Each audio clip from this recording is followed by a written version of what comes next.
From Chicago's Can TV, a look at the week's events is reported in the newspapers, in the blogs and online, and on radio and TV. This is Chicago Newsroom. Well, hi there. Welcome to another edition of Chicago Newsroom right here on Can TV. I'm Ken Davis. We like to sit around and talk about the city and the way the city is run and the way the city is managed. And we've been doing this show for a few years, and I do believe, I have to check the record, but I think this is the first time that we're ever going to begin the show by saying, hey, Mayor Emanuel had a pretty good week this week, huh? Yes, we just got a bulletin from hell at Center Earth saying that it's not climate change, it's stuff going on in Chicago, that the overnight temperature in hell dropped to 33 degrees last night, and they're worried about it freezing over, but I'm sure we'll figure out a way to get out of that if we can. Between the Cubs and a new budget and the CTU and the police, we can't keep up with it. We're going to have to call up Mike Fourcher and ask him to come in and talk to us about all this. Oh, hello. Oh, hi there. Look at that. That was amazing. Transporter right here. So, yes, how you doing? I'm great, thank you. Good.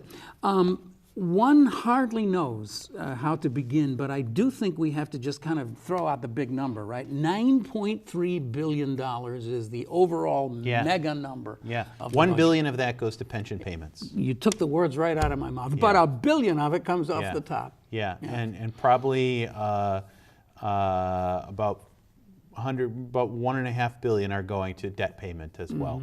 Yeah. I'm not exactly sure of that number, but somewhere around that too. So let's begin with a quote from the Honorable Mayor Emanuel, who said, in addition to cutting the deficit, we've stopped the practice of selling assets to pay for operating expenses. And he went on to say, we have stopped the practice of relying on one-time revenues to balance our budget. We have stopped raiding the rainy day fund just to keep the city afloat. Right. You agree with that? Yeah, absolutely. It seems like you could make that case. That's totally true. And what Rahm Emanuel has managed to do with the city's debt and with pensions is he's managed to refinance everything so that there is a path to solvency. The trouble is the path to solvency is 40 years long. And you know, when I was a young man, I didn't take this advice, but somebody once told me the smartest thing you can do when you buy your house is make as many extra mortgage payments as you can at the front. And it could, if you make extra mortgage payments at the front, it could erase 2-3 years of additional payments and you'll own your house free and clear sooner. And I didn't do that route, but one of the things that the city of Chicago is doing is that it is going the route where it has to make the least amount of payments possible at the upfront. And so what will end up happening is that right now we're paying about $1 billion a year in pension payments, but by the 2050s, all right, the 2050s, we're going to be paying about $4 billion a year. And there's no escaping that. It's going to be like a, one of those tortures where they slowly turn the gears a little bit more tighter every single time. So when you were a young man, nobody said to you, hey, my advice is run your credit card up to the max and just pay the minimum every month.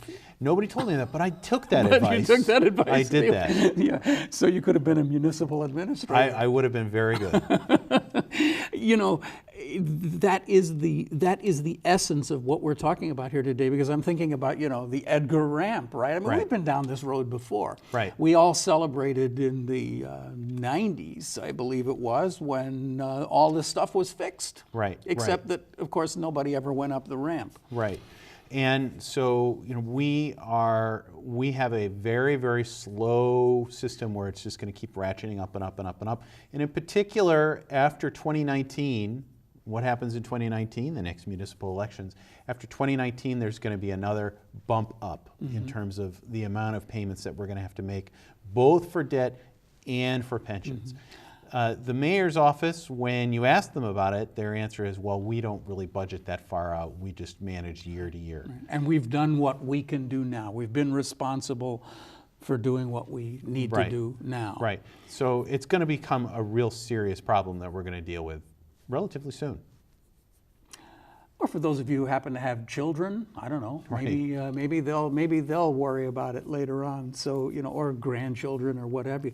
You did touch on the fact that Mayor Emanuel now almost certainly will be reelected for his third term. So much so that the editorial Did I board, say that?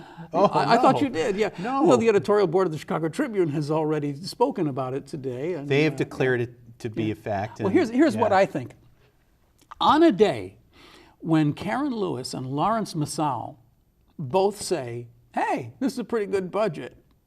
Right. Something. Well, the earth is moving in some way. I don't know Lawrence Massaw's reasoning. I spoke to him briefly after the mayor's budget meeting, and one of the things that Lawrence Massaw repeatedly said was to me and other reporters was, we haven't looked closely at the budget yet, so it's difficult for us to make any true decisions or true announcements. So I'm not sure that he is really behind it yet. Yeah.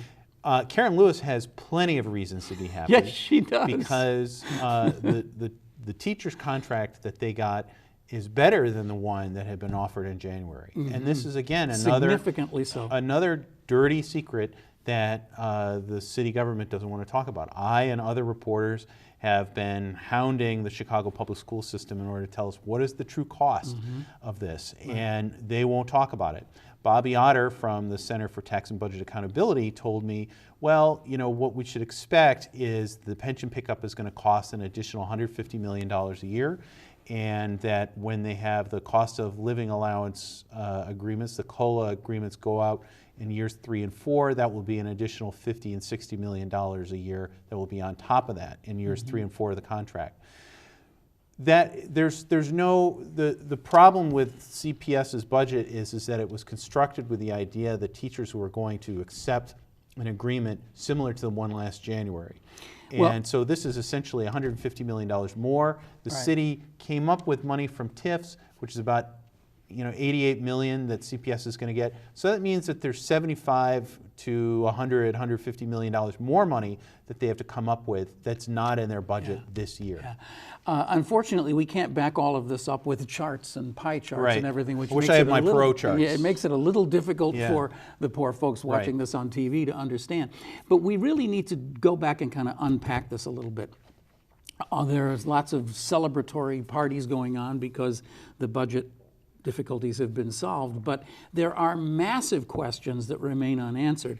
And the one that you just touched on lightly is the one that I find most troublesome, because we've talked forever here about that massive budget compromise that happened at the state a couple of months ago. Yep.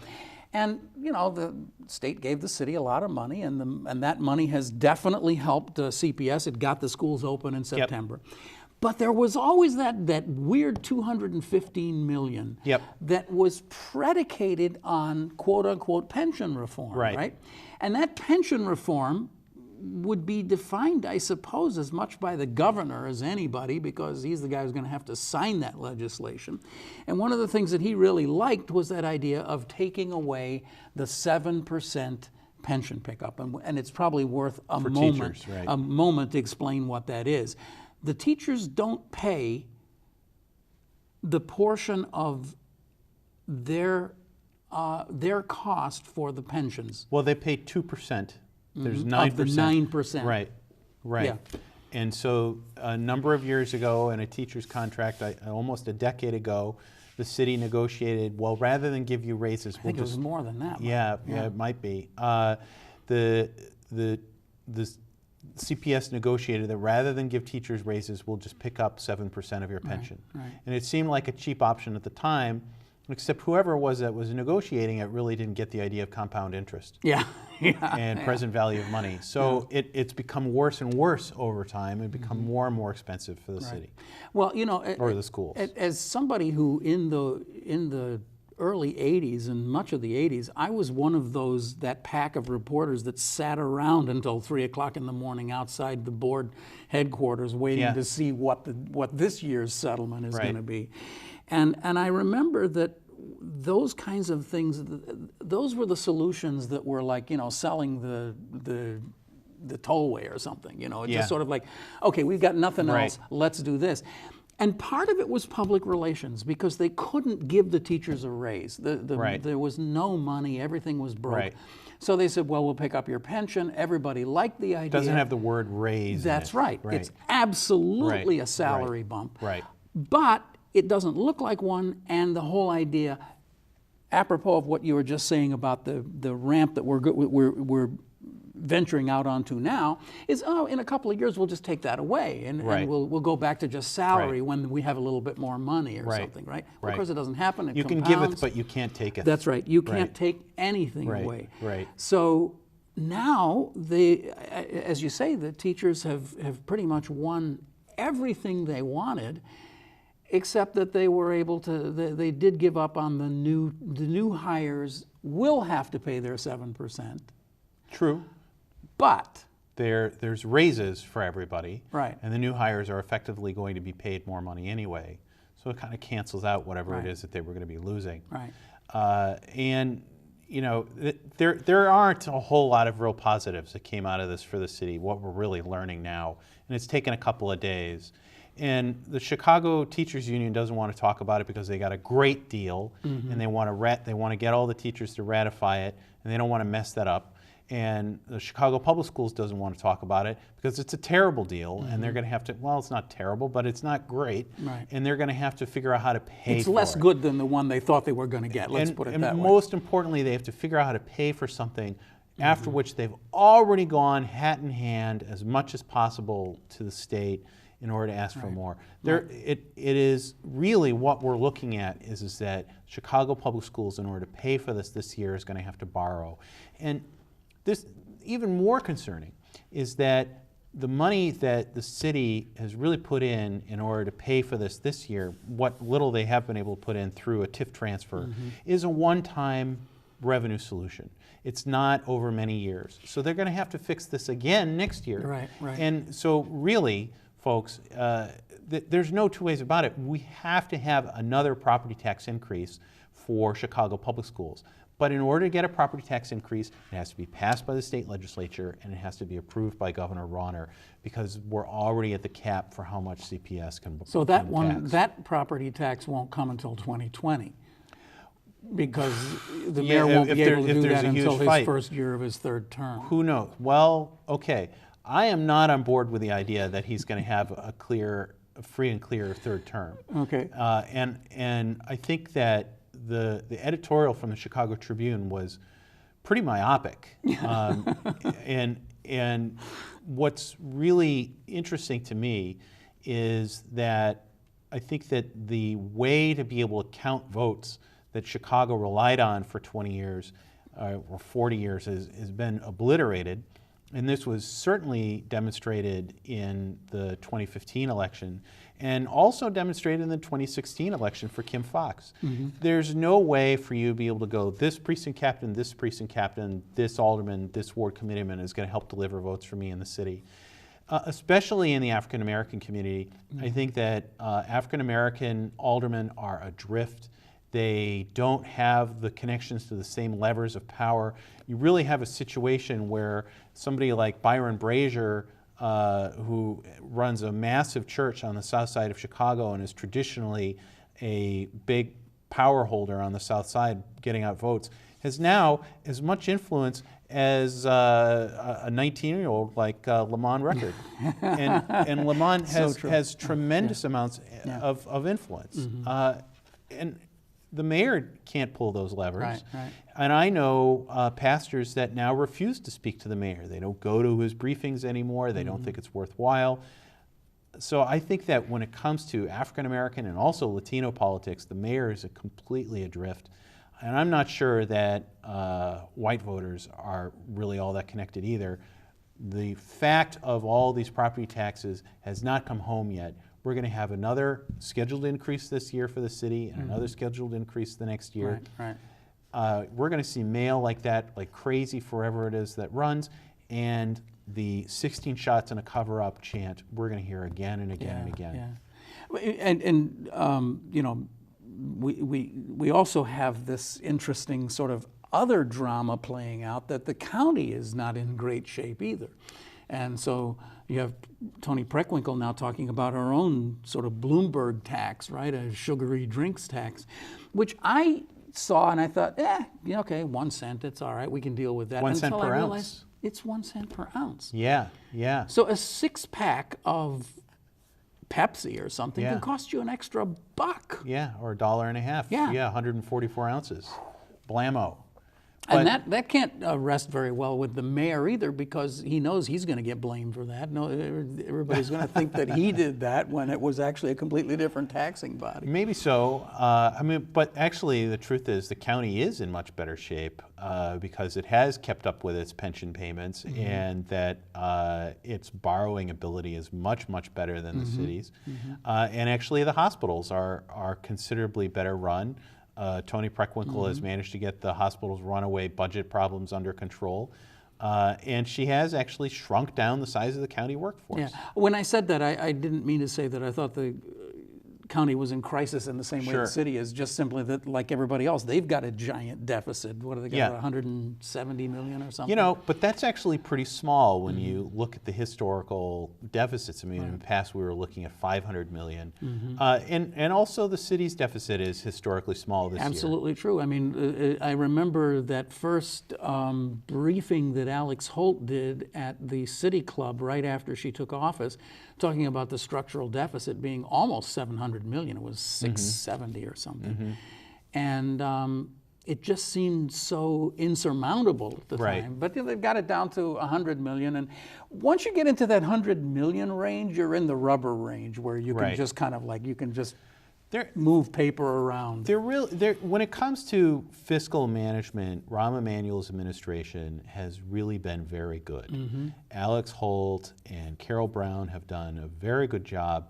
They've found a lot of cost controls. They're doing a lot of very reasonable things, like instead of just buying gasoline every day, what they're doing is they're buying gasoline on the futures market, so you'll be able to lock down a price and know what it's going to be and budget for that. That's a big deal. And they're doing all these little things like that are saving them 10 million, 20 million, 30 million here, and that adds up. Well, I was looking at actually some of those things because we do tend to get kind of negative on this show, but here's one that I really liked, that they found some money. I don't know how many millions it's going to be, but they did find money to do the 311 rebuild. And last year they were talking about privatizing it, which I thought was just one of the dumbest ideas I'd ever heard of. And within 1 year they've pivoted on that, and now they're going to redo it. Yep. It is a very good, very successful service of the city. It was one of the first of its kind built in the United States. It's obviously extremely old now. I mean, talk about 16-year-old technology. Can you imagine if you had a 16-year-old iPhone? Right. So, yeah, it needs to be torn apart and rebuilt, but I'm glad they decided that that's what they're going to do. Yeah, I think that's a big success. The mayor has announced that he's going to try and use his infrastructure trust in order to replace street lights throughout the city. We're going to have white LED lights instead of yellow sodium lights in the city. Yeah. I actually have one of the pilot ones in the alley behind my house. Is that right? And you know what? It looks pretty great. Yeah. It's a big difference. difference. I love that idea. And, let's not just like sit here and just be like techie geeks but, you got 385,000 streetlights in Chicago. You're taking down from like a couple of hundred watts to maybe, 30 or 40 or 50 watts on each one of those streetlights. Imagine how much money is going to be saved just in electricity. And as we all know, LED bulbs last for 20, well, we think they last for 20, 25 years. Nobody Right. knows for sure, but it looks Right. like they do. So, just the amount of money that's going to not be spent going around replacing lights all the time, and the savings in power should be more than enough over 10 years to pay for the replacements. It's going to be a big saving. It's going to be a good savings. This is, there are lots of these programs that are good programs that the mayor is putting together. The lights, the new Catalyst Community Fund, which is really a retread of Treasurer Kurt Summers' Neighborhood 77 program that he had created. And there's more money that's going to child social services programs. Those are good. But I think one of the things that should really be noted is that the city of Chicago is not doing anything huge. There's no huge projects that are going on. Yes, the Red Line extension is coming along, but we don't have a brand new L line that we're building. You know, we don't have a huge expansion of a new airport. You know, we don't have any tremendous. We don't have a new expressway that we're opening. And also there are a lot of bridges and underpasses in Chicago that are crumbling that we're not addressing. So I think one of the things that is significant and we should really be paying attention to is that Chicago is not really dreaming big. You know, you go to New York City, they're building a new subway line. You know, Boston, they just finished the big dig. It seems like they just finished it, but that changed the character of Boston. London, the Jubilee line is about to open, this massive project. Los Angeles continues to build new subway lines. You know, I think that those are really character-changing things that are going on in cities. I don't really think Chicago is doing that sort of stuff. And that in itself is just a much deeper and longer conversation because it has to do with how we think of ourselves at this point. I mean, if you think about New York, we just had this conversation just last week. You know, New York has gentrified to the point that it is this platinum-lined bubble of fairly wealthy people, and they can afford to do things like that Chicago can't. Manhattan, Chicago, you know, Manhattan, and certainly Brooklyn, and but you know, Chicago is a kind of a mid-20th century city still in many ways. It hasn't really changed. I'm not on board with that one. I disagree. I mean, I think that there is still very much two Chicagos, and I think that is a true reality. I think that, you know, east of Western and north of Roosevelt, you have a different city than you do south of Roosevelt and west of Western. And I think that when you're in the parts of the city that are booming, it is a very, very modern city with a lot of very modern things that are happening. And other parts of the country don't necessarily have those. But it doesn't have the critical mass that London and New York and maybe LA have. And I'm not actually arguing that it should be that way. I'm just simply saying it's the reality that we have, that we're not a wealthy city in the way that those are. There isn't huge amounts of cash sloshing around. And you know, let's face it, our prospects don't look that great when you look out because man, you're killing me. Well, you know, that's the way I see it. I'm not saying that Chicago is a dying city. I'm not in this, you know, we're becoming Detroit crowd. I'm not in that at all. But Chicago hasn't yet figured out how to get on that train that San Francisco is on, that New York is on. Well, I'll tell you something. And I'm not sure that we need to be on it. I grew up in Chicago, and I lived outside of Chicago for 12 years. And I lived in Massachusetts, and I lived in Washington, D.C. I have family in San Francisco. My stepfather's from San Francisco. I started going to San Francisco pretty regularly from the 70s on, and the San Francisco that I knew then I thought was better than it is today. Yeah. And I'm not sure that San Francisco is a better city. It is certainly a more gilded city. And I think that Chicago in a lot of ways has maintained livability. I think that Chicago has way more to offer than practically every other city that I've lived in. I think we're saying the same thing, aren't we? I don't think that. I think that Chicago. Because I completely agree with that. I think that Chicago's problem is not that it doesn't have the potential to be a global city. I think Chicago's problem is that we keep trying to be everything to everyone. I think there are certain things that we can really excel at. I think it's very exciting the way that Chicago is really getting back to being the global capital of food production and food companies. I think that's really exciting and interesting because it's a very major industry, it's a very real industry, and it will never go away. And I think that's the kind of thing that we need to build on. You know, in 30 years, we're going to come to the understanding that the only asset that really matters is water So eventually everybody's going to discover that Chicago Right. has water. Or the fact that we're not being swamped. Yeah, that's right. Yeah, that's cool. So forget Boston and New York. So, all we got to do is just hold tight. Sooner or later, we're going to have to be building walls to keep them out. That's right. I do believe that. Let's talk about the police. I mean, okay. we haven't even talked about CTU or anything yet, but how about the police? 250 new police officers, 100 detectives, 92 new trainers, a massive influx of new money for the police. So you say we're not building any subways, but we sure as heck are putting money into policing.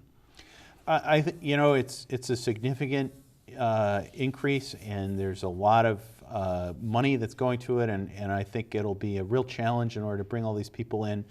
People I've spoken to in the police department are actually very concerned about the police academy's ability to manage this throughput. The police academy is already pretty much stuffed to the gills. They don't have room for ongoing training. I'm curious to see how they're going to be bringing in a new class every quarter. Well, I saw there's a line item in this budget for a new facility, right? They want to build a new facility. I saw that they're going to be fixing new facilities. I didn't see that there's a brand new facility. Well, maybe I misread it, but the way I saw it was that there's money to build an entirely new training academy. That's very exciting. Which they probably almost teaching certainly me something need. here. Yeah. Well, no, learning. I can't teach you about it. You're the expert here. But I mean, $5 million for body cameras, and of course, with body cameras comes the one-time cost of buying the camera is tiny compared to the cost of maintaining them, and taking them back off the roofs when they get thrown up there and stuff like that. But seriously, just maintaining the data is huge. Right. Well, so they're actually not buying the cameras; they're renting them. Oh, are they? Oh, see, you just taught me something. It's a company that the company that they're renting them from is part of a package where they also then maintain the data, and you have to maintain the data for, I think at least 5 years. What's wrong? Why didn't you call me and tell me this? We could have started a company together. Man, can you imagine the growth in that? Just providing body cameras to the million police officers. I bet you somebody else has already thought of that before me. Probably. But this is going to actually turn out to be a huge project. And Chicago Reporter had a terrific story about this a couple weeks ago, where in order to get the body cams quickly, rather than try and price it out and get a good contract on that, they just laid it on top of an existing contract. So they're going to be paying extra money over time. Because some other city had already negotiated a contract, so they just said, we'll duplicate that contract. Yeah. I think this is really good. It's excellent to see progress moving forward. It's excellent to see the new use of force policy. And it is good to see that the COPA IPRA replacement, the COPA is being created, and the Deputy IG for police investigations is being created. But I think that we're really looking at a serious gap in credibility that the city and police department still has in Chicago's minority communities. And this is going to be the major challenge. If that can't be breached, if that can't be solved, I don't think that any of these changes are going to matter.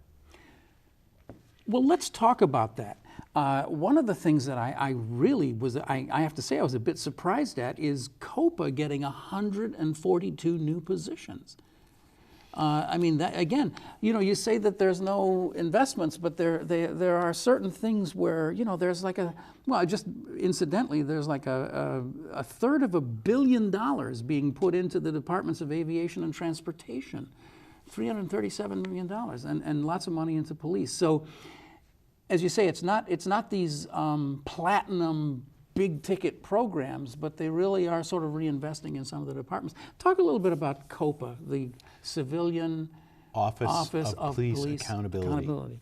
So, I think first off, the issue of how many new positions there are, there's a lot of wiggle room and gray area that's there, because some of the existing IPRA positions are being reclassified, and there's a fight going on now that I think is very legitimate between AFSCME, which is the union that represents many of the IPRA employees. IPRA is the Independent Police Review Authority that's being collapsed. Right. And there's a fight going on between AFSCME, the union that represents those employees, and the city about how are these people being classified? The city maintains that IPRA is being shut down, it's being closed, goodbye, no more, and COPA is a brand new agency that's doing all kinds of brand new stuff, and so the employees don't get an opportunity to move over. They have to apply for new jobs, and they have to go through the process all over again. AFSCME maintains that these are really the same jobs, and it's the same agency that is, or not necessarily maybe the same jobs, but it's the same agency. And it's just rebranded under a new name. And you can't just simply close it down and start it up again and void the union contract. So that's what it's about then, it's about the union contract. I think to some extent, but Wouldn't these new city, people be union also? Yes. Not necessarily, or we don't well, you know, who would represent them? Would it be AFSCME? I see. Would it be SEIU? SEIU, right. But I think that there's another issue here, which is, you know, how do you classify these people, and what exactly are you doing to union representation and union rights? Yeah. You know, just because you close one place down and open up another one, the example that comes to mind for this, actually, and a lot of people don't know this, is the Berghoff used to be the last fully union operated restaurant in Chicago. And so then about 5 years ago, there was all this noise, oh, the Berghoff is closing, it's closing. Right. And so then it shut down, and it was closed for about a year. And then all of a sudden they say, oh, we're open again. Right. And it was the father had handed the business down to the daughter, and it opened again, and it was new ownership, but now it was no longer a union. Right. Still called the same thing. Still the same thing, still the same food, still the same place, but no longer a union. And well, I guess the Berghoff family actually managed to save some money that way, but they also gave the shaft to employees. I think the city is doing a little bit of that with IPRA. At the same time, though, there's a legitimate reason, I think, which is that there are some problematic people that have been IPRA investigators that the city wants to get rid of. And it's extraordinarily difficult to get rid of bad employees in government. Yeah. You have to go through a years-long process to do it. And it's really true that you may have some very good people and some very bad people, but what the city seems to be demanding is a clean sheet of paper here. We just want to start over. We want to start new. And that they'll hire, and so it's sort of with a wink and a nod, well, if you're one of the good people, we'll hire you. But, you know, unions, their thinking is, what do you mean good people? And so I think have a different criteria. I think that that's a legitimate argument there. As I said, we could go on talking about this for a long time, about the police oversight and all that, but we'll save that for another show. I want to move on a little bit to the new revenues department. There's not much. There's only like $40 or $50 million in new revenue for this budget. Couple of things: the parking surge pricing, the ticket resale. I think we're forgetting the sewer tax, the water and sewer tax. That's the new water and sewer tax that's being added on. That was passed it's just that last it's not, month. Yeah, it just doesn't show up as new in this budget. Right. I see what you're saying. Very good point. But this 7-cent disposable bag tax, I think, is a great idea. I can't believe I'm sitting here saying I think this is a tax that we needed. If we'd had this a year ago, we wouldn't have the problem we have now with Jewel and everybody handing you these giant, super thick bags, super thick shopping bags instead of. Talk about the law of unintended consequences, huh? You know, the bag ban that they had before, nobody liked it. It was poorly managed, or not poorly managed, but it was just a poor idea, and it just didn't work. Now, you know, you got to pay for the bag. Okay, maybe people will change. I have to admit, I have reusable bags that I carry around in the trunk of my car, and I constantly forget to bring them in the store. Yeah, we all do, but you know, I just have this feeling that once this settles in and everybody, many more people are doing it, it'll just become second nature.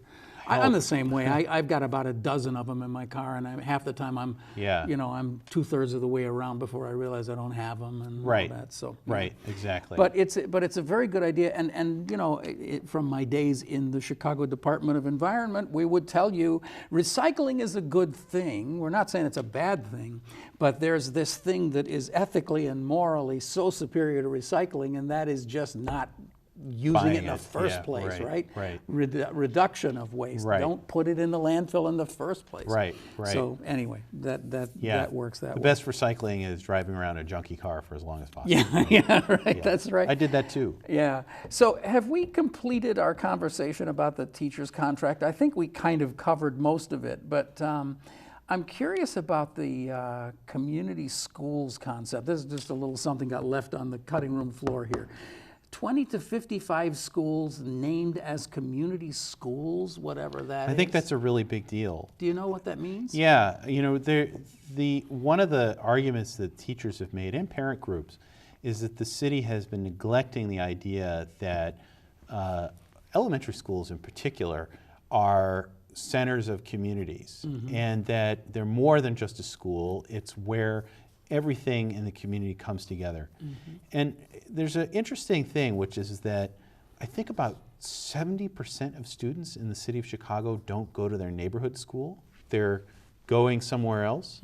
And so this effort is to try and build up the idea that there are going to be more of these community schools. And you know, I'm very fortunate. My son goes to CPS school that actually is very much a community school. And I talk to parents in other parts of the city that don't have schools with that kind of strength.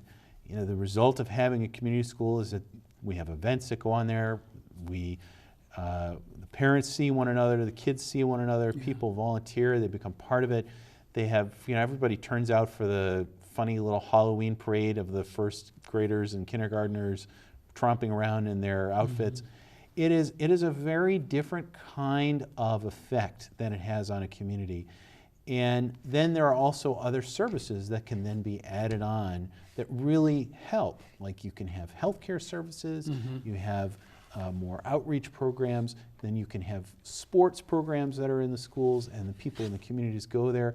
I think that those are the sort of things that change the city into being a group of neighborhoods where people really connect with one another and they become little small towns within a large city. So this is an attempt to sow that seed, I think to so. get the first little sapling growing out of the And ground. I think that could be a major, major, major thing for the city of Chicago. What about the freeze on charters? Well, it's only for a year. It's only a one-year freeze. Right. But you know, I'm curious who is the big supporter of charters that wants us to jam more charters in, because at this point we're really seeing data showing that charters aren't performing much better than regular public schools, and They're not exactly overcrowded. they're not overcrowded, and you're basically trying to greenfield a problem rather than fix the problems that you have in the brownfields that you already have. So. And I'm not sure that that's really doing anything. So I think that there really isn't going to be a whole lot of people from what I hear, in city government that are going to be pushing for charters more. But I think CTU wants to make sure that there aren't going to be more of that because, you know, for a number of reasons, they lose members. There's more and more people that are there's more teachers and charters that aren't represented by CTU. That's a very insular problem that they have. But they also make the argument that it's bleeding away from these community programs that they feel help build a better school system. Yeah, I mean, it would seem kind of goofy to be putting money into this community schools concept. It's a minor amount of money, but still to be putting money into that and then also building charters at the same time. I mean, those would seem to be two programs that just kind of work against one another. Yeah, I mean, you know, I think in terms of how education policy is managed in Chicago, you know, it's like you have a four-legged beast that's controlled by three people. Yeah, that's right. It should be noted for the record that George Schmidt in Substance News, a frequent guest on our show today, called this contract the worst contract in CTU history. I think George is kind of on the dissenting side of this. And, wow, why did you say that? largely because he compared the contracts from 2002 to today and the amount of increase that teachers get, and this is continuing a 3 or 4 year run when there's really been no increases at all. And this one-time ally of Karen Lewis seems to have peeled off. Well, So- I think that if you're looking at it from the purely the situation of how much money is going into the pockets of teachers, yeah, probably it is a bad deal. Yeah.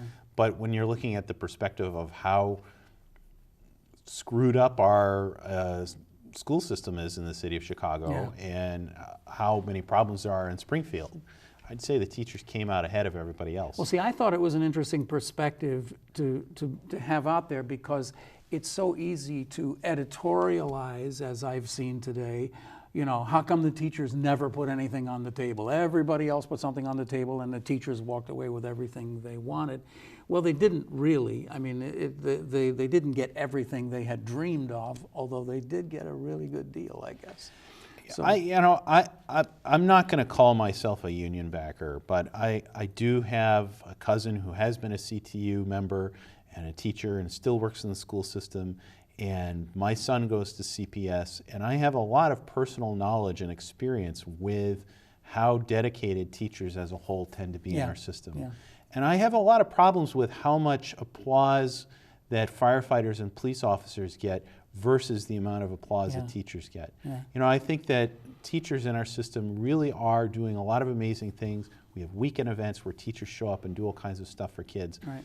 I'm just not buying into the narrative that teachers are a bunch of lazy people. I'm glad to hear you say that because the last thing we want to do is pit firefighters against teachers or whatever. But, you know, the city very quickly settled with firefighters and with police officers. Yeah. And it was very interesting to see the change in the rhetoric. And I find this to be one of probably the most interesting thing about this whole conversation we're having today.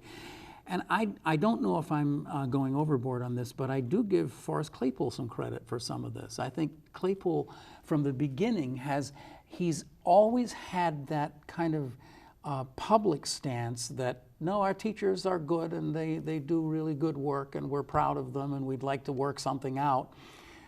And I think that my own sense of it is that he's kind of influential where the mayor is concerned, and I think maybe he helped to change some of that rhetoric around.